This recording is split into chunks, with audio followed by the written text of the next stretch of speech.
Hello everyone, this is Jacob Popio, the producer of The Apex. In this episode, it is the 8th installment of the Disruptor Segment. Even though that the main focus of the segment is digital disruption, Jan and John, the disruptor himself, felt like 2020 pitched us the mother of all disruptive curveballs. As a result, they felt that they should kick off the 2021 season of the Disruptor Podcast with a bit of motivation from Garry Guller, a motivational speaker, athlete, author, Ironman, ultramarathoner, and Mountaineer Extronar. In addition, Garry is also the founder of Make Others Greater, a U.S. 501c3 nonprofit, servicing remote areas around the world with medical supplies, school supplies, and health initiatives.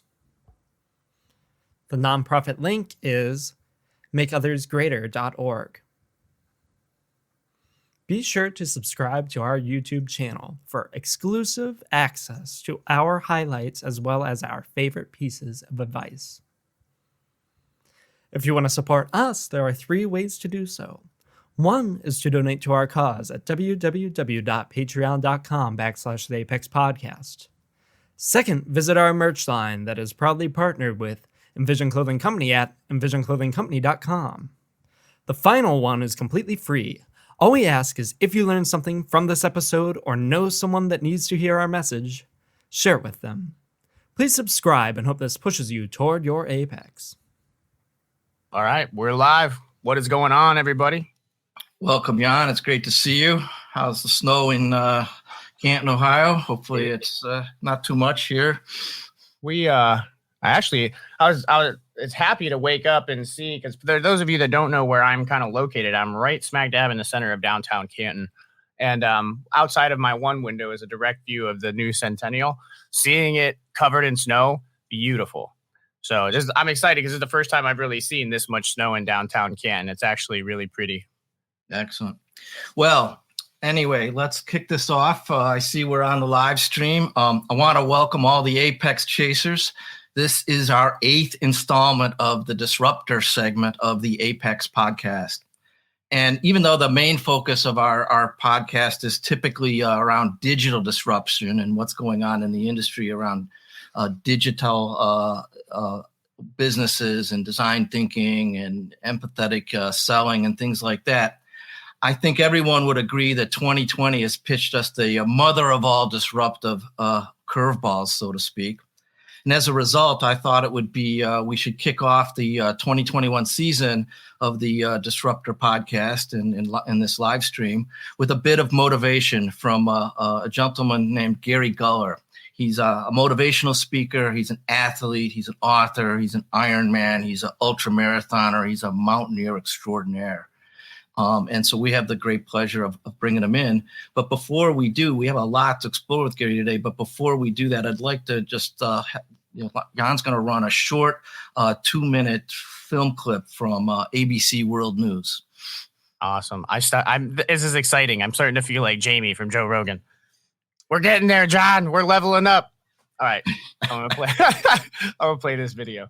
All right.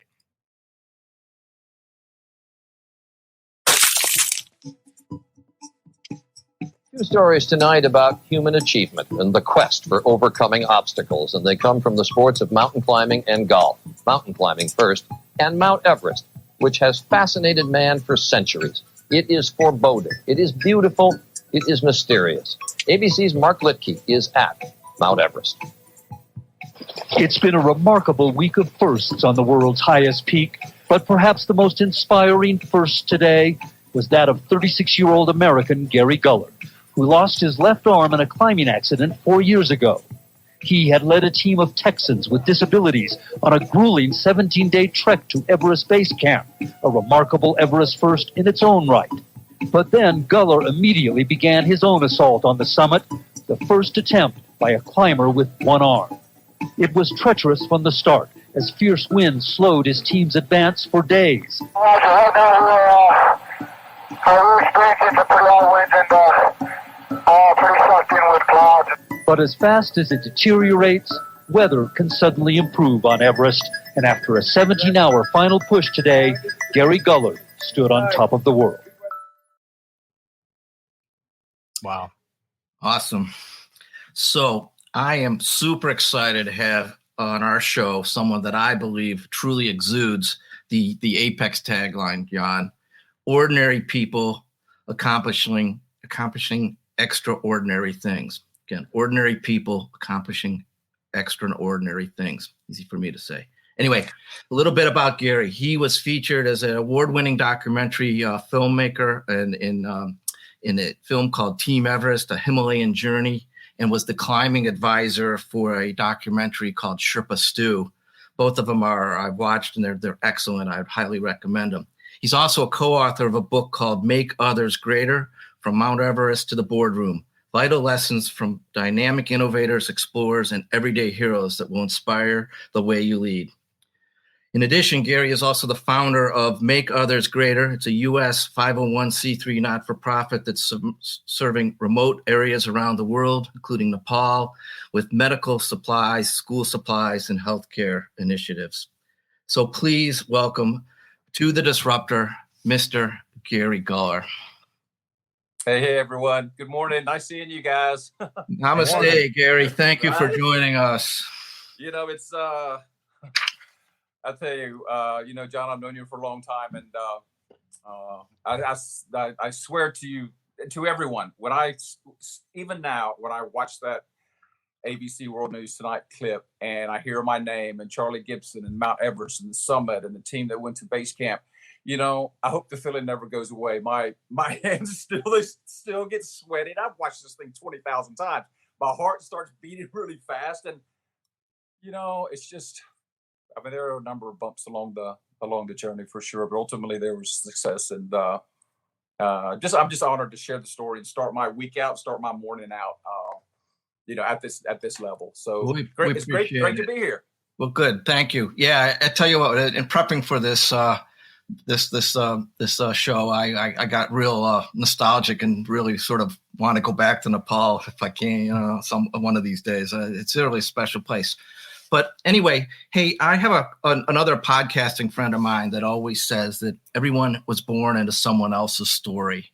And obviously you have a great story. I wondered if you could give us a little bit of I'll let you give a little bit of background, particularly even a little before the actual accident, if you don't mind. Yeah, no, not at all. I was a teenager, right? And I was a bit of a free spirit kind of teenager. And basically somebody took me rock climbing one day, and I really, really got into it, really enjoyed it. And back in those days, this was in the 70s, right? In the Southeast down in Carolina. And there wasn't many of us out on the rock. And we looked a little bit different from kind of everybody else in a way. And a lot of people, especially in the Southeast, they weren't really quite sure how to sort of take sort of the rock climbing community back then. And I just really got into it. And some really wonderful. They were probably old guys, they were 18 or 19 at the time, right? Took me under their wing and just kind of showed me the ropes, and not just necessarily the ropes literally on the rock face, but kind of another way of looking at life and how you should appreciate, the feeling that you get when you're in nature, when you're on the rock, when the sun is on your back and you get to the top, and then you sort of enjoy and celebrate, together. And one of my first jobs, John, was, and I still stay in touch with this gentleman. And one of my first jobs was as a assistant for a nonprofit. And what we did, we went to a very, very poor side of town, and we would take some kids that either, had lost their father or their mother or didn't have any parents at all. And we would take them on a rock climb, just way out of their environment, just a short, climb and a short rappel. And, I was fascinated, even I was 15, I think, maybe 16 at that time, but I was so fascinated when you would see these kids that really had never experienced anything like that in their life ever.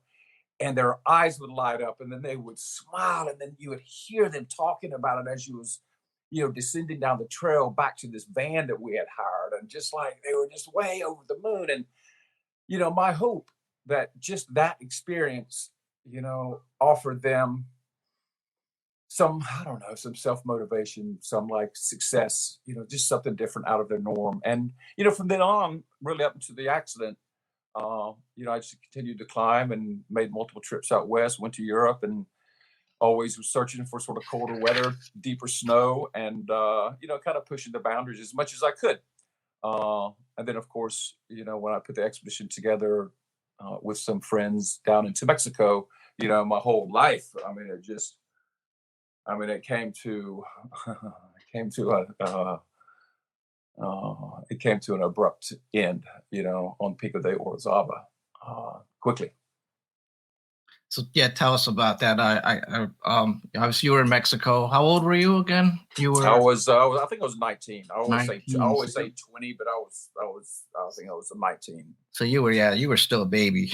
I was still a baby, but we put this expedition together. We were going to do the 3 volcanoes there, and our first one was Pico de Orizaba. I'm there with a few friends, and it was kind of back in those days. It wasn't that you just wrote the check, hopped on a plane, and you went to the Himalayas or you went to the Alps. Really, there was I think much more respect in a sense that if you really wanted to climb in the Himalaya, you really needed to kind of pay your dues a bit. And, Mexico was kind of that next step. And then, of course, we had South America on the calendar for soon thereafter. And then, of course, hopefully into Europe, into the Alps. And then, maybe, God willing, to the Himalayas. And, but I'm near the very top of Orizaba. I could see the summit, and it's hard now to really still talk about it. But if you can imagine, was every color that your brain can come up with, right? That's how it seemed to me at that time. I had never been this high in my life, and I saw the summit. I knew,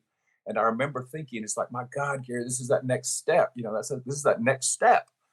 And as soon as I had that thought, my friend yells out, "Guller, I'm falling! Guller, I'm falling!" And I looked back very quickly behind me, and he had basically come off this little ice step and was falling backwards. So I immediately went down into the ice to try to stop his fall with my ice axe, and we're hooked together, tied together on the same rope team. And before I could do that, he pulled me off the ice, and then I pulled my climbing partner and best